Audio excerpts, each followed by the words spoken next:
Assalamualaikum warahmatullahi wabarakatuh. Perkenalkan, nama saya Mahrani Sari Ginting. Saya merupakan dosen tetap pada Institut Teknologi Sawit Indonesia di program studi proteksi tanah. Berikut ini saya akan menyampaikan video pembelajaran mata kuliah entomologi pertanian. Mata kuliah entomologi pertanian merupakan mata kuliah wajib di program studi proteksi tanaman ITSI pada semester 3.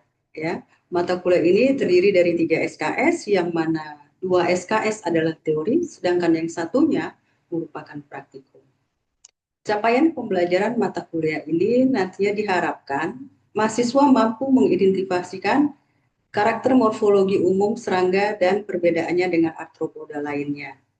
Yang kedua, mampu menjelaskan keunggulan serangga dibandingkan dengan hewan lainnya. Yang ketiga, mampu menjelaskan peran serangga bagi manusia. Kemudian yang selanjutnya, mampu menjelaskan morfologi, anatomi, fisiologi, serta siklus hidup serangga dan mengkaitkannya dengan teknik pengendalian serangga hama dan perbanyakan serangga. Seterusnya, diharapkan mampu melakukan identifikasi serangga. Kemudian yang terakhir, mampu menjelaskan klasifikasi serangga penting pada dunia pertanian dan perkebunan. Demikianlah, selanjutnya mari kita saksikan video pembelajaran ini.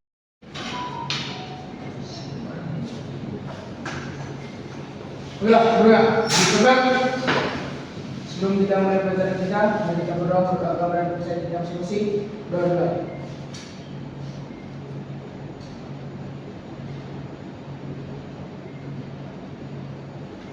Sudah selesai. Kita coba.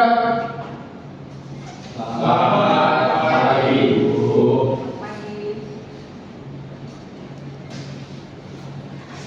Baik, Assalamualaikum warahmatullahi wabarakatuh. Waalaikumsalam warahmatullahi wabarakatuh. Selamat pagi semuanya ya. Hari ini seperti biasa kita akan memulai perkuliahan mata kuliah entomologi. Ya, ini merupakan pertemuan kedua. Hari ini akan membahas mengenai morfologi umum serangga. Ya, kemarin kita sebenarnya bercerita apa itu serangga. Nanti saya mau coba lagi dari belakang, sebutkan satu jenis serangga. Kembang tanduk. Kembang tanduk, Jos. Belalang, kamu bang?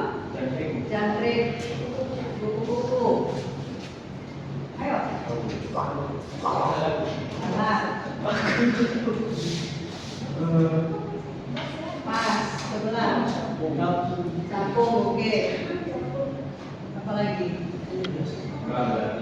Belalang udah. Durius, lebah, oke. Jadi Tahun. oke, tahun ya. Jadi udah tahu semua ya. Apa sih sebenarnya ciri-ciri serangga? Dia mempunyai 3 pasang kaki. Iya, ciri-cirinya katanya termasuk kelas hexapoda. Hexa artinya 6, poda artinya kaki. Jadi semua makhluk hidup atau binatang yang mempunyai 6 kaki. Sekarang laba-laba. Pernah lihat laba-laba? Kakak-kakak yang semua pernah lihat laba-laba? Kakinya berapa? 8 ya. Jadi laba-laba selalunya orang salah dibilangnya serangga. Padahal kan kakinya 8, maka dia tidak boleh dimasukkan ke dalam golongan serangga. Paham ya? Kemudian katanya ciri-ciri yang kedua, tubuhnya terbagi dari 3 tahap, 3 bagian. Ya, kepala, toraks, abdomen. Ya, biasanya ya.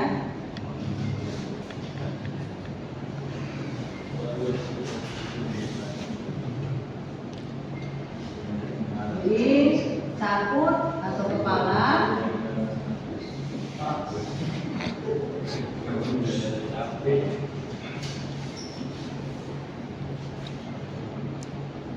abdomen. Ya, ada 3, cakut atau kepala, toraks, dada biasanya dibilang orang ya, abdomen baru perut. Nah, kemudian pada kepala terdapat antena. Ya, semua serangga mempunyai antena. Antena ada berapa? 2 aja, bersendiri lebih ya. Kemudian mata. Mata serangga besar. Misalnya. Ya, matanya ada 2 ya. Yang satu mata semu, satu oseli, ada 3 biji. Sudah. Kemudian alat mulut atau mulutnya. Jadi nanti ada palpinya, ada macam-macam gitu ya. Itulah yang ada di kepala. Hidungnya ada enggak? Ada. Mana? Nggak ada. Ya, hanya ada ini. Antara mata dan mulut. Paham ya? Oke. Next, kemudian pada toraks terdapat 3 pasang tungkai. Jadi toraks ini terbagi 3. Ini namanya protoraks atau toraks bagian depan, pro artinya depan. Mesotoraks, meso artinya tengah. Metatoraks. Katanya ya, di toraks terdapat 3 pasang tungkai atau kaki. Tadi kan ceritanya kakinya 6. Jadi 3 pasang. Letaknya di mana? Masing-masing di sini. Di toraks ini. Ya, di sini 1. Ya. Ini di sini 1. Ini 1 lagi. Ya, ada 3 pasang tungkai. Ini ya, sedikit aja. Ya kan, baru nanti apa? Ini ya, kan? Kita bikin di sini. Ya. Ini karena kepala dengan toraks yang bersatu, maka disebut cephalorhorn. Cephalon dicampur sama toraks. Jadi cephalorhorn. Ya. Tapi kalau belalang ini jelas. Bahkan toraksnya ini nanti kalau kalian praktikum ini nampak dengan jelas. Ya. Paham di sini? Ada pertanyaan? Nah, kerangka luar. Pernah pegang belalang? Keras. Keras. Ya. Kalau kenapa dia keras? Karena badannya, kulitnya yang keras itu berfungsi sebagai kerangka. Kerangka kita di mana? Di dalam atau di luar? Dalam. Apa contoh kerangka kita, Bang? Tulang. Apa? Tulang rusuk, tulang tengkorak, ya kan? Serangga nggak punya tulang. Jadi siapa yang melindungi bagian dalamnya? Hanya kulitnya yang keras. Itu dia yang dimaksud dengan kerangka. Oke. Nah, kita ulas satu-satu. Tadi saya bilang kepala, yang ada hanya mulut, antena dan mata. Lihat matanya gede, ya kan? Yang paling unik nanti matanya tadi ini yang ini yang gemuk, sedangkan yang kecil ada 3 tadi di gambar. Ini namanya oceli, ada 3, 1, 2, sama di tengah nanti 1. Ya. Nah, apa fungsinya yang kecil tadi untuk mendeteksi cahaya atau perubahan atau intensitas cahaya. Sedangkan mata majemuk yang besar tadi tersusun oleh ommatidia. Ya, ommatidia itu lensanya. Lensa mata kita bentuknya bulat. Kalau serangga bentuknya heksagonal. Ini tidak bulat. Ya, kenapa? Nah, itu bisa padat. Iya, jadi kalau misalkan mata itu kan bulat nih, ya. Kalau lensanya bulat, akan ada rongga yang tidak terisi. Tapi kalau heksagonal, dia akan terus berisi ke atas. Ya, ini ya kan, terus ini lagi, ya kan? Mas gambar ya. Iya. Yang seterusnya ya. Jadi kalau dia bulat, dia semua terisi oleh lensa, sehingga lensanya bisa sampai 30.000. Kalau kita cuma 1 lensa mata serangga bisa sampai 30.000. Fungsinya untuk apa? Reseptor warna. Jadi serangga tahu sebagian serangga mana warna merah, kuning, hijau, ya kan? Sehingga misalnya pernah kenal lalat buah? Pernah. Aku lalat buah. Kakak kamu pernah lihat di mana lalat buah? Buah-buah, ya kan? Buah tomat, buah jeruk, buah apa lagi yang sering kalian ada lalatnya? Semangka, lagi labu, ya. Kenapa mereka tertarik ke tomat?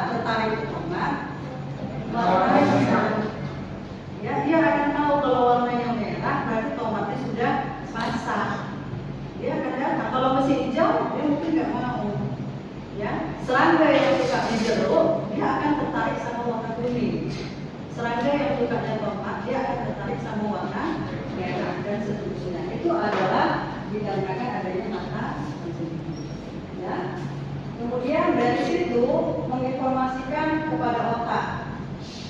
Jadi lensa-lensa ini dia menangkap itu sebagian aja. Misalnya ada satu yang menangkap, dilihatkan boleh ya, ya. Ada matanya, lensanya itu menangkap matanya aja.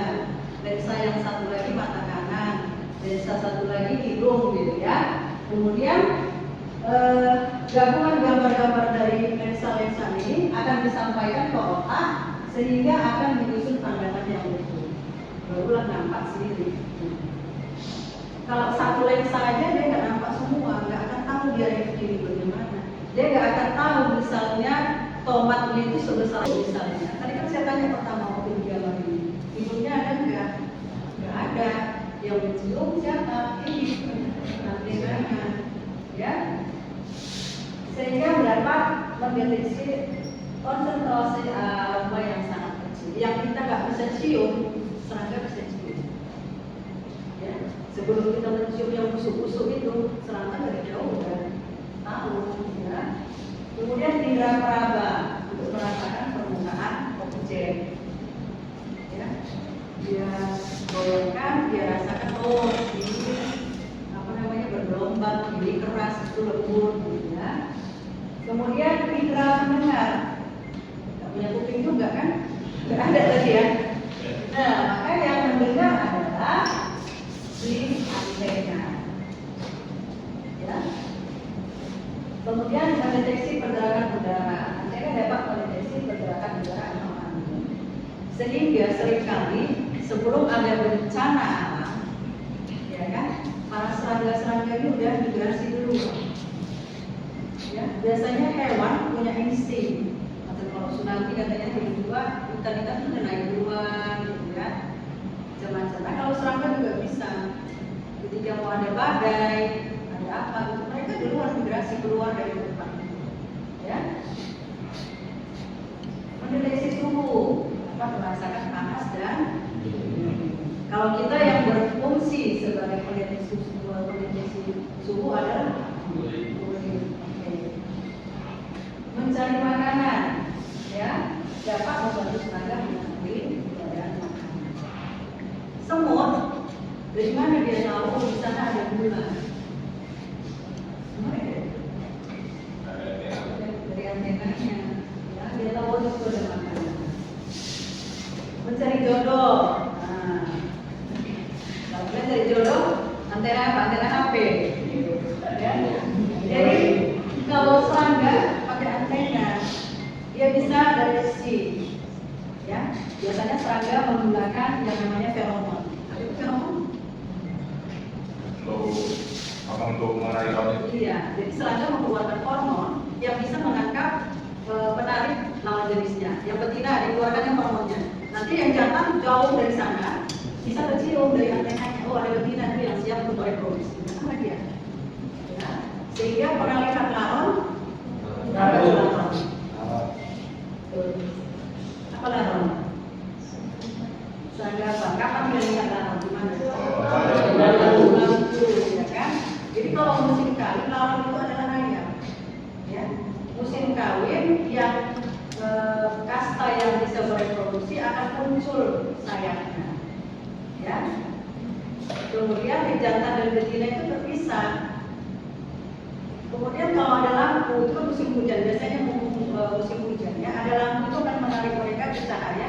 Nah disitulah dilihat oh itu jantan, ini betina, gitu ya. Sehingga bertemu di situ. Dari mana dia tahu itu jantan itu betina? Dari samping. Ya. Kemudian tadi feromon, makanya sekarang pengendalian hama banyak menggunakan feromon. Orites misalnya, mana kita lihat di sawit itu menggunakan feromon yang digantung, ada embernya, ya kan? Diletakkanlah feromon sintetis. Jadi diambil, ya. Feromon itu terbuat dari bahan kimia apa, ya. Kemudian dibuat, disatukan, dapatlah feromon sintetis, dimasukkan ke dalam tempatnya di jantung, sehingga orites yang jantan dari jauh kalau kena angin tuh filmnya dia bisa cium. Datanglah dia, oh mikirnya di situ ada betina tuh, ya kan? Padahal nggak ada, yang ada trapnya jebakannya. Nah, antenanya kalau ada bahaya dipukulin, kita letakkan di terbang dulu, ya. Komunikasi, ya, antena dapat membantu serangga komunikasi dengan sesamanya. Kalau kalian lihat nanti sebut jalan, nanti kita perhatikan. Yang baru datang dengan yang mau pulang, ngapain? Dikasih pikir katanya. Sebenarnya antenanya tuh, dikasih pikirnya nggak pakai pikir, tapi pakai antena. Komunikasi dia. Antenanya disatukan, komunikasi. Mungkin mengatakan jaraknya sekian lagi loh, ya kan? Atau mengatakan masih banyak lagi loh, gitu ya. Itu loh komunikasi dengan menggunakan antena. Ada pertanyaan sampai situ tadi? Kasih antena? Aman ya. Nah ini salah satu contoh tipe-tipe antena serangga. Dulu saya pikir, sebelum saya belajar teknologi, saya pikir paling gini aja nih. Ternyata enggak. Ada yang seperti ini. Yang ini dia adalah posisi nyamuk jantan. Kenapa dibilangin nyamuk jantan? Yang betina bagaimana? Enggak kayak ini. Ya. Beda antara nyamuk jantan dengan nyamuk yang menghisap darah itu jantan atau betina? Betina. Di jantan? Nektar, ya, dari bunga, gitu ya. Kenapa yang betina yang hisap darah? Reproduksi dia perlu protein bisa menghasilkan telurnya, ya. Ini ada yang ini kumbang sedang, gitu ya, macam-macam ya. Ini langsung tipe antena. Oke. Nah, yang terakhir alat mulut. Kita kan alat mulut ya udah gini aja. Kakak inflator udah gini, ya kan? Kita mulutnya ini. Kalau serangga gimana? Enggak. Ada yang Hippocratus. Apabila alat mulutnya menghadap ke bawah, untuk belakang, ya. Procratus kalau mulutnya ke depan, Opisthognathus kalau menghadap ke belakang. Nah, ini ya. Ini Hippocratus ke bawah. Ini alat mulutnya kan gini. Dia menghadap ke bawah. Procratus dia menghadap ke depan, apa ya kita, ya. Opisthognathus ini mulutnya malah ke belakang, ke bawah badannya gini, ya. Ini dia ya. Kalau Hippocratus ini pas ini. Kalau Procratus kalau mulutnya ke depan. Jadi beda-beda ya. Nanti boleh kita perhatikan. Nah, ada lagi tipe alat mulutnya.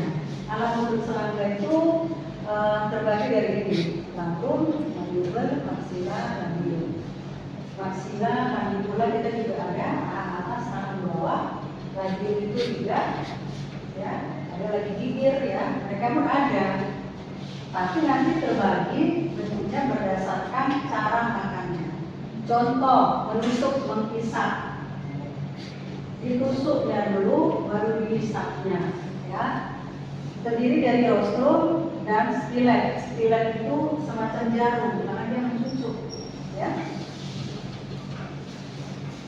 Kalau yang ini menggigit, mengunyah.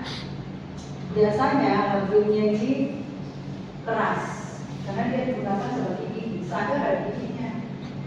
Ya, yang dipakainya adalah ini bagian-bagian alat mulutnya. Ya, ini tadi menusuk, menghisap, ya. Contohnya apa? Yang menusuk, menghisap. Sikanus.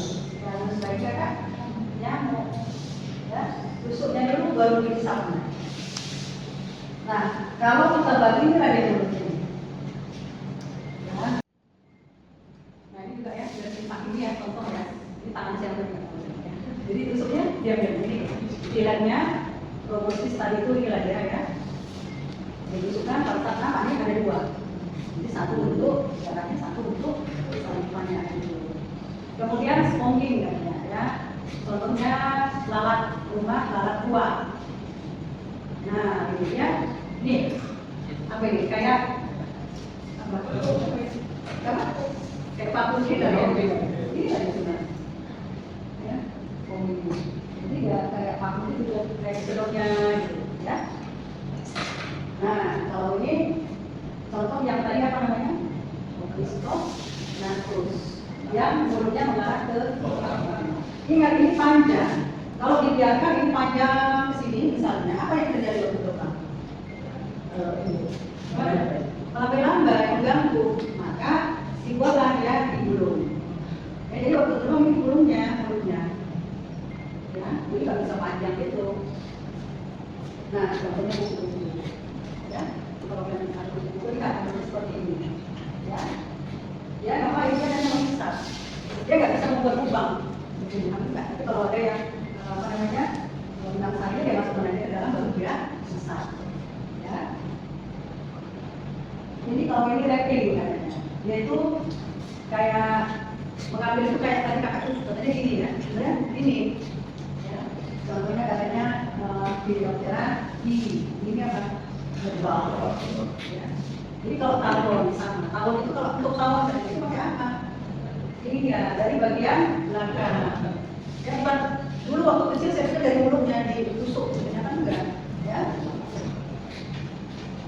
Oke, ada pertanyaan dulu tadi mengenai mulut? Ya.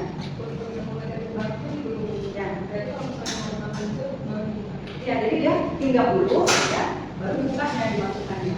Jadi kalau biasanya sebelumnya lagi waktu dia mau terbang. Ya, ada pertanyaan? Ya, kita lanjut ya. Toraks, lidah.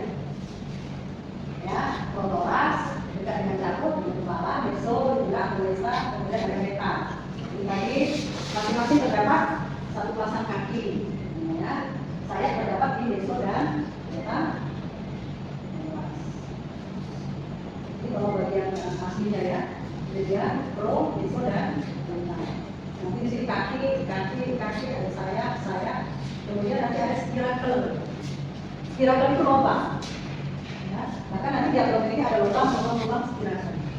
Kalau tadi saya bilang nggak boleh dulu, jadi bernapasnya pakai apa? Pakai spirakel.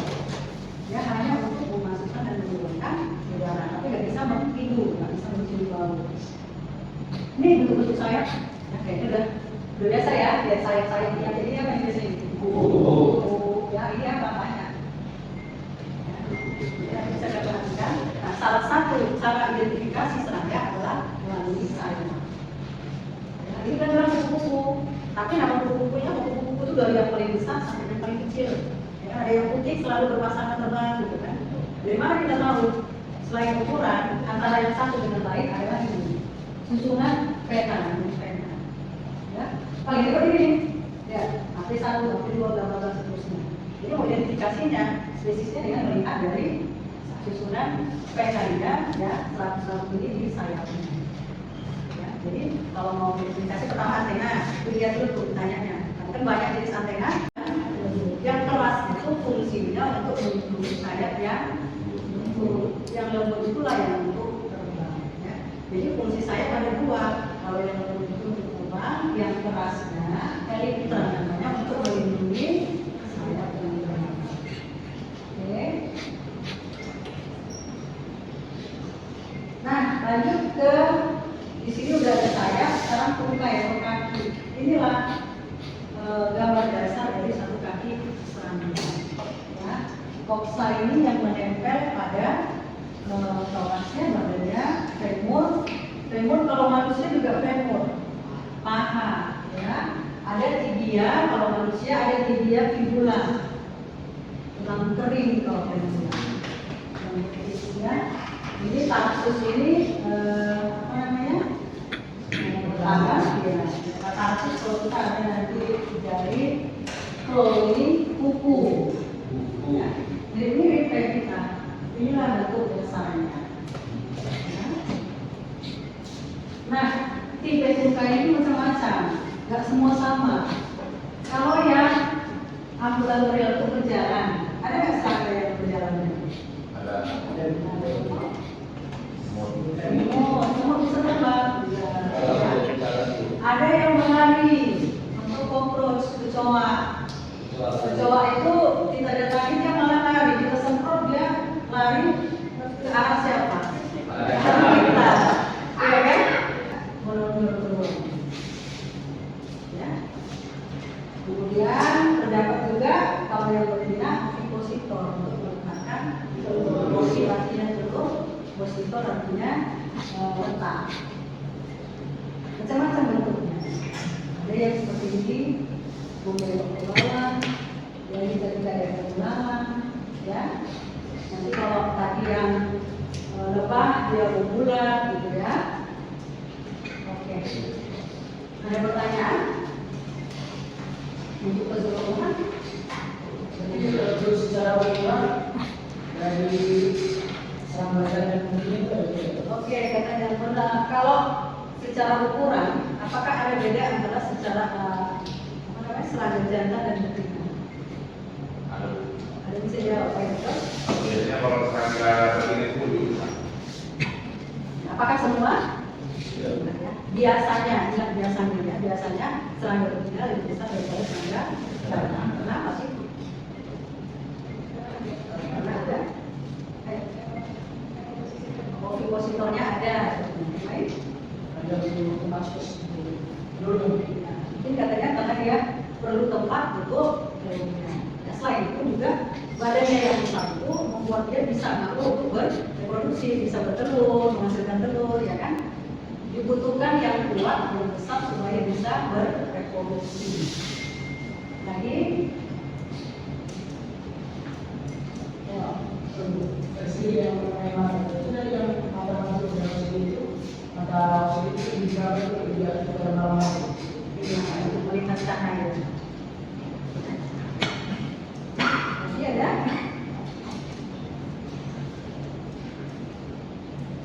Habis? Adakah?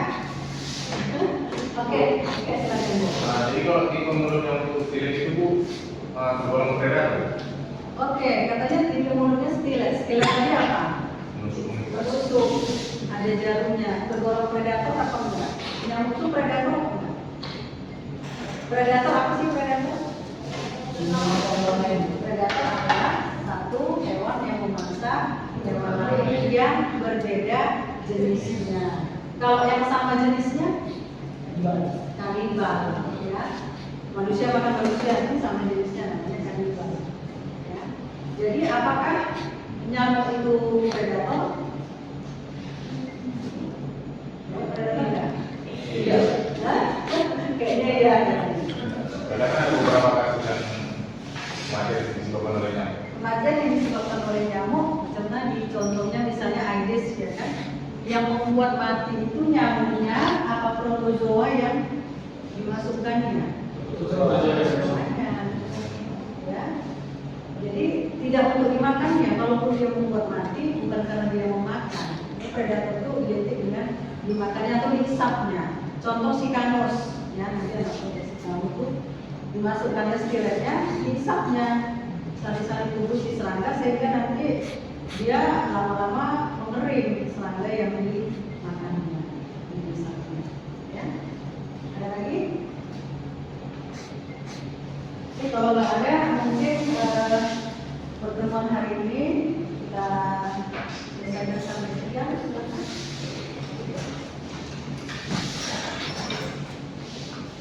Silakan. Udah, duduk sebelah.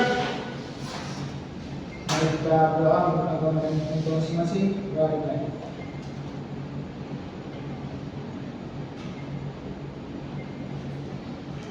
Terus selesai. Udah, duduk secara depan, Kak.